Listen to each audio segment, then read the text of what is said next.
BJP ने? मैं उस पर भी आ रही हूं। आपने अपनी रिपोर्ट में इसको, अपने विश्लेषण में इसको मास्टर स्ट्रोक कहा था। बेवकूफी होगी इसको मास्टर स्ट्रोक। हमने नहीं कहा, हमने नहीं कहा, बीजेपी कह रही है ऐसा, हमने कहा, हमने नहीं कहा।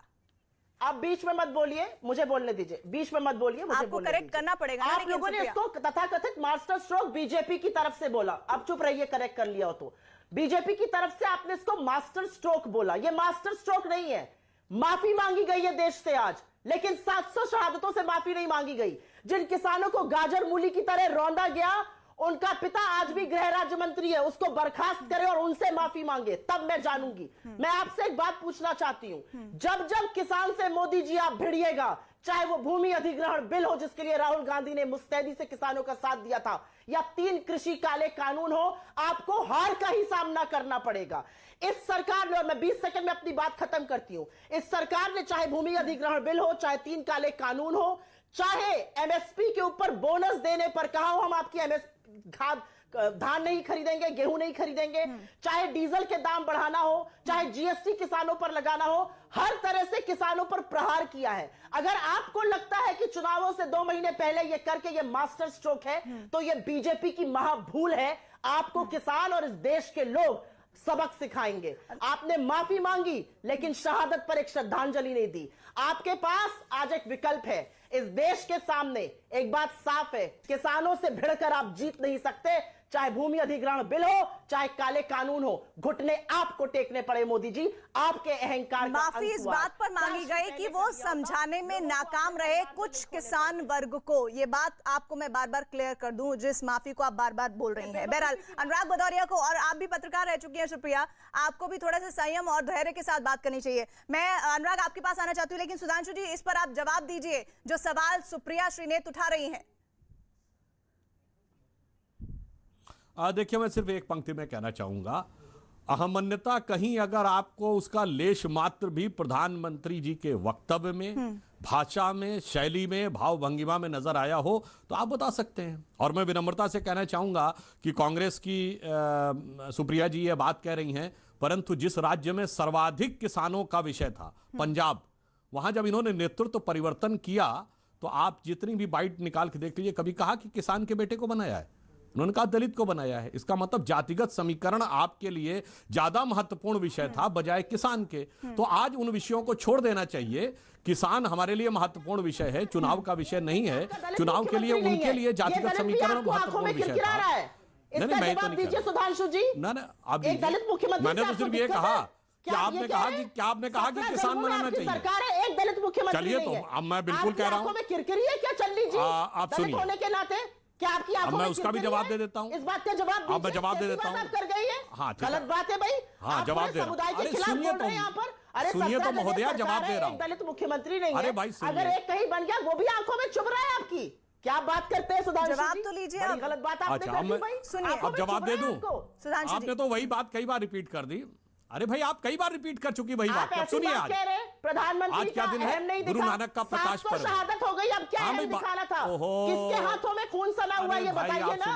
ये शहादत किसके सर है? ये मौतें किसकी वजह से हुई है? मैंने आपके बीच में कुछ नहीं बोला था।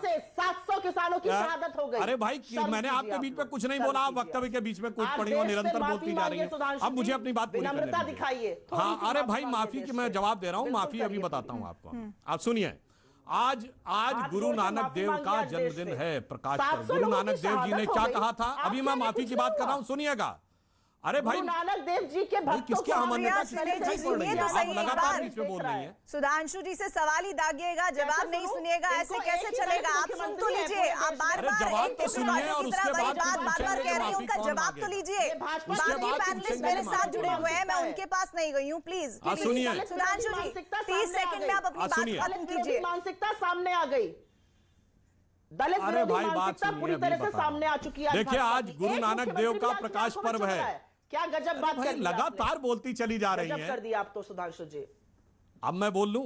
अब मैं बोल सकता हूं? चलिए, देखिए, आज गुरु नानक देव का प्रकाश पर्व है। उनका सबसे आदर्श वाक्य क्या था? अव्वल अल्लाह नूर उपाया, कुदरत के सब बंदे, एक नूर ते सब जग उपजा, कौन भले कोई मंदे। उन्होंने कहा कोई ऊंचा नीचा है ही नहीं। सिख धर्म में आपने दलित की बात कही तो सिख धर्म का अपमान तो आपने कर दिया। और आज गुरु पर्व वाले दिन आपने किया, आप एक बना जहां पर दीजिए ना समानता की बात मुख्यमंत्री, कही गुरु 17 नानक देव ने जगह कहा आपकी कौन सरकार भले है, को एक मंदे, जगह बना उस दिन दीजिए। आप छाती ठोक ठोक के एक दलित की अकेला बात कर रही मुख्यमंत्री भी हैं, आपकी आंखों इसलिए में अब ये चुभ रहा सबको है। बात समझ में क्या आती बात है। करते हैं आप? उत्तर अरे प्रदेश भाई, में ये सिख दलित धर्म में आपका दलित टुकड़ा कैसे साफ हो करने गया? वाले हैं। आइए उत्तर गुरु प्रदेश में नानक लड़िए देव की चुनाव। शिक्षाओं का अपमान, छोड़ दीजिए, बेकार की बातें मत करिए। जिस दिन कहा अरे गुरु सुधांशु गोविंद सिंह जी, ने थोड़ी कि शर्म खालसा करिए। पंथ में आप सब दलित बराबर, समुदाय को कोई इस तरह जात से पात अपमानित नहीं, उस दिन करेंगे। आपने इस जात देश पात के कही, वाल्मीकि तो और दलित सिख धर्म समुदाय का को इतना अपमानित बड़ा कर रहे हैं अपमान आप बैठकर। आज आप शर्म गुरु नहीं पर्व के आती? ऊपर कर रही उनके हैं, ऊपर आप तो पूरे राजनीति देश को करते हैं। अमान्यता क्या बात दिखाई कर पड़ रहे रही हैं आप? है। बहुत गलत बात कर रहे हैं। अब भाई लगातार दिख रहे, गलत अब बात चलिए, कर रहे हैं आप। अब सुधांशु एक जी, और आज बात आपने कह दूं, गलत अब बात आपने कर दी। राजनीति की बात कही 17 तो जगह मैं अब आपकी विनम्रता से सरकार यह है, भी एक देखने की दलित प्रतीक्षा मुख्यमंत्री नहीं करूंगा। है। अगर पंजाब में एक दलित मुख्यमंत्री है, अब वो पूरे भी आपकी देश को आंखों में दिखाई चुभ पड़ रहा रहा है कि किसमें क्या हम बात भाव करते ज्यादा हैं झलक रहा सुधांशु है। जी?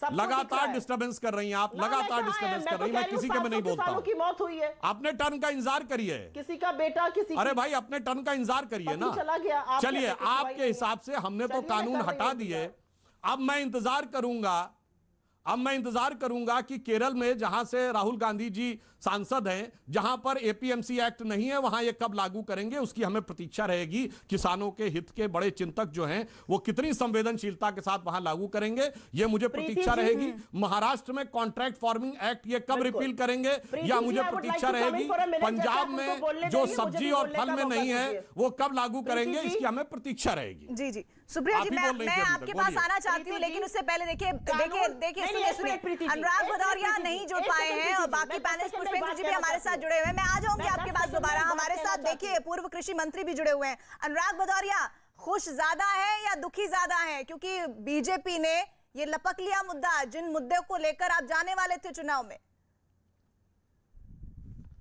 मुझे लगता है आपने अभी बोला है कि मास्टर स्ट्रोक है, मुझे लगता है उनकी मजबूरी का स्ट्रोक है, ये मजबूरी में मारा गया है। और ये यहाँ पे समाजवाद भारत की जीत हुई है, पूंजीवाद भारत की हार हुई है आज।